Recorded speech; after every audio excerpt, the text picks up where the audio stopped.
어제 민주평화당 의원총회에서 삼선 국회의원인 유성엽 의원이 새로운 원내대표로 선출됐습니다. 재적 의원 16명 가운데 과반의 득표로 황주홍 의원을 제쳤습니다. 제3지대 신당 창당론과 선거제 개편안 등 민주평화당에 당면한 과제와 이슈가 많습니다. 민주평화당 신임 원내대표 유성엽 의원 자리에 함께했습니다. 어서 오십시오. 예, 반갑습니다. 네, 먼저 원내대표로 선출되신 거 축하를 드립니다. 감사합니다. 네, 예. 의원님께서는 행정공무원 그리고 기초단체장을 거치셨고 국회에서도 3선에 성공을 하셨습니다. 이렇게 선거 때마다 뭐 여러 가지 운도 좋았다고 볼 수 있고 또 그만큼 실력이 있으시니까 당선의 영예를 여러 차례 안으셨을 텐데 그동안 당내에서는 뭐 다양한 선거에 나가셨을 때 그다지 운이 좋지는 않았잖아요. 어떠셨습니까 이번에는? 뭐 선거라는 게 나가면은 이겨야 되는데 네. 그래도 뭐 당내 선거긴 하지만은 당선이 돼서 다행이다라고 생각을 하고 뭐 대기만성형이라 좀 그렇게 되는 거 아닌가 싶습니다. 앞으로 네. 더 열심히 노력하겠습니다. 네, 민주평화당의 의원들과 당원들이 현재 원내대표에게 어떤 기대를 하고 있다고 생각하십니까? 현재 뭐 당이 굉장히 좀 어렵잖아요. 네. 국민들의 관심도 많이 받지를 못하고 또 역시 드러난 지지율도 높지를 못하기 때문에 종합적으로 이런 위기에 빠져 있는 당에 좀 활력을 불어넣고 네. 어떻게 좀 일어서게 해달라 해보자 뭐 이런 뜻이 반영되어 있는 것이 아니겠는가 이렇게 생각합니다. 네, 이번 당내 경선 과정에서도 말씀을 하셨고 당선 이후에도 말씀하신 것으로 들었습니다. 더불어민주당의 이중대라는 소리를 듣지 않도록 차별화하겠다. 정책의 목표를 명확하게 세우고 비전을 제시하겠다. 이런 말씀을 하셨는데 구체적으로 계획이라든지 목표를 세우셨습니까? 지금 현재 우리 정부 여당 더불어민주당의 가장 큰 문제는 이명박 박근혜 정부 때보다도 더 나빠지고 있는, 더 무너져가고 있는 이 경제에 대해서 뭔가 시원한 어떤 그 인식도 보여주지를 못하고 또 그것을 살려낼 수 있는 어떤 대책도 제시를 하지 못한 채 그냥 무방비 상태로 뭐 기다려달라 이러고만 있는 것 같아요. 그래서 그렇다고 또 자유한국당은 자기들도 경제를 망친 사람들이거든요. 네. 그렇다고 비판할 자격이 없는 사람들이 또 민주당을 지금 비판만 하고 있는 상황인데 저는 앞으로 어느 정당이 됐든지 간에 정말 무너져가는 이 대한민국의 경제를 살려낼 수 있는 어떤 보관 이걸 만들어내고 국민들한테 관심과 주목을 받을 수만 있다면은 그 당이 내년 총선에서는 승리할 수 있으리라 이렇게 생각을 하고 좀 그런 관점에 주력을 하려고 합니다. 무조건 뭐 민주당 뭐 박수 쳐주고 거기다 표 보태주고 이렇게 하기보다는 민주당의 가장 큰 잘못 이 부분을 제대로 지적하고 대안을 마련하는데 그게 뭐 바로 경제라고 생각합니다. 네. 예. 자, 그렇다면 경제 분야 중에서 좀 더 구체적으로 새롭게 대안으로 제시할 만한 내용 뭐가 있을까요? 저는 지금 우리나라 성장 잠재력을 높이기 위해서는 방만 나태의 상징 이 공공 부분을 과감하게 축소를 시켜야 한다. 그래서 거기에서 마련된 재원을 가지고 사회 안전망을 촘촘히 짜서 노동의 유연성을 높이는 노동개혁을 또 강도 있게 추진을 해야만이 대한민국의 성장 잠재력이 높아질 수 있고 또 경기 부진에서 벗어날 수 있는 것이다. 그걸 하지 않은 채 뭐 4차 산업혁명이네 뭐 규제 역판에 여러 소리 외쳐봤자 효력이 없을 것이다. 저는 이렇게 봅니다. 네. 자, 그와 같은 계획들을 제안하고 또 추진하기 위해서는 어쨌거나 많은 의원들의 뭐 동의와 힘을 얻어야 되지 않겠습니까? 그런데 현재로서는 민주평화당 16명의 재적 의원인데 뭐 수는 역시 부족한 상황이고요. 그래서 제3지대 창당론을 적극적으로 지금 펼치고 계시는데 여기에 대한 구체적인 계획을 좀 설명을 해주셔야 될 것 같습니다.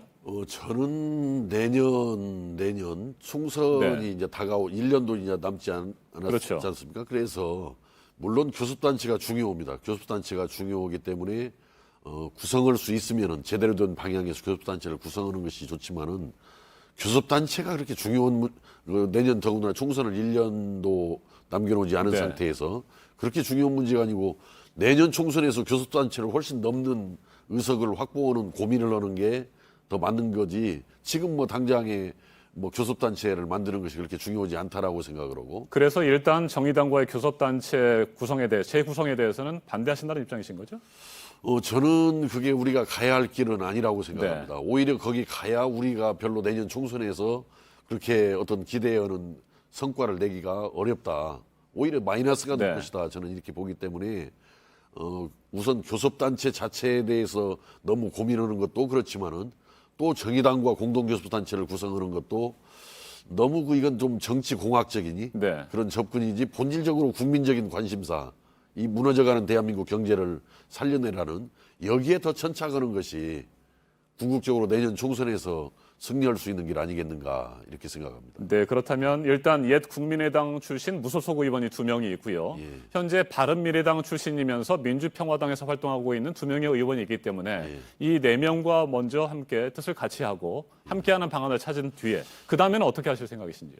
물론입니다. 이거 지금 현재 그 당초 국민의당이 지난번에 그 잘못된 이별 또 잘못된 만남을 했어요. 바른미래당과 또 국민의당 일부 나간 사람들이.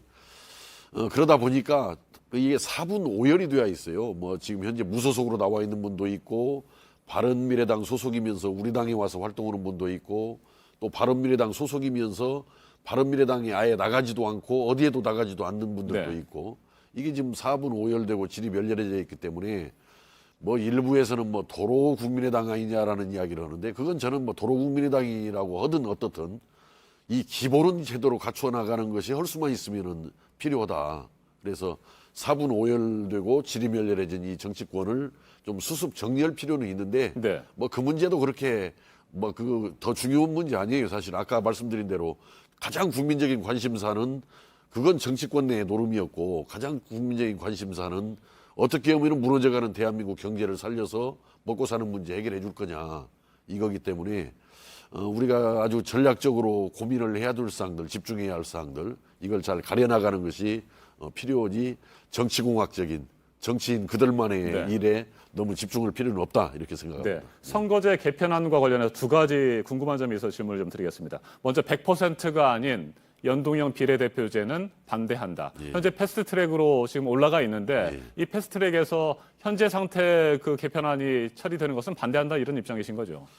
지금 이게 반쪽짜리 연동형 비례대표제거든요. 물론 이제 우리나라 정치개혁, 정치 발전을 위해서 이제 선거 개혁을 연동형 비례대표제로 이렇게 바꾸자라는 거, 그건 저는 동의합니다. 동의하는데 이게 지금 50% 연동형이잖아요. 50% 반쪽짜리. 거기에다가 이걸 300석으로 고정을 해놓고 가다 보니까 인구가 줄어드는 지방 중소도시들 대폭 한 28개가 줄어든다라고 그래요. 지역구가. 그런데 이것은 오히려 그 농촌 중소도시 같은 경우는 거기를 제대로 대변해서 이 국가 균형 발전을 이뤄나가기 위해서는 그렇게 줄어들게 방치해서는 안 된다고 생각합니다. 국가 균형 발전을 위해서라도.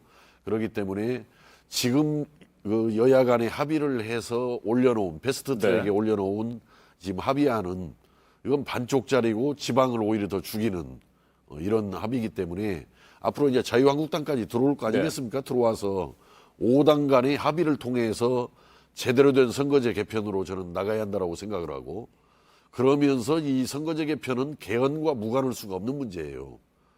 분권형 개헌을 이루면서 궁합이 맞는 게 분권형 개헌과 연동형 비례대표제이기 때문에 자유한국당도 들어올 수 있도록 하면서 선거제만 논의할 게 아니라 이 원포인트라도 분권형 개헌과 이 선거제를 같이 묶어서 가는 그게 진정으로 정치개혁, 정치발전을 위한 해법이지 않는가 이렇게 생각합니다. 패스트트랙 지정 자체를 처리하자는 뜻은 아니신 거죠? 그럼요. 이미 올라가 있기 때문에 그걸 처리할 수는 알겠습니다. 없는 거죠. 또 한 가지 궁금한 게 말이죠. 선거제 개편안과 관련해서 뭐 현재 연동형 비례대표제에 따르면 호남 지역에서는 7석 정도의 지역구 축소가 불가피하기 때문에 지역구를 줄여서는 안 되고 전체적으로 현재 300석인데 316 또는 317석으로 늘려야 된다 이런 주장을 펴셨습니다.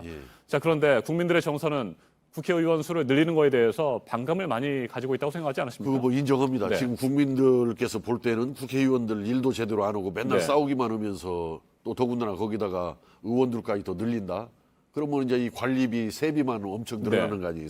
세금 낭비다 이렇게 보고 있기 때문에 그렇게 그 지적하고 인식하는 뭐 국민들 생각은 옳다라고 생각을 하는데 그래서 저는 의석을 좀 늘리더라도 전체적인 국회비, 이 세비는 좀 동결을 해서 그 안에서 좀 의석수를 좀 늘리는 것이 불가피하지 않느냐. 네. 불가피하지 않느냐. 네.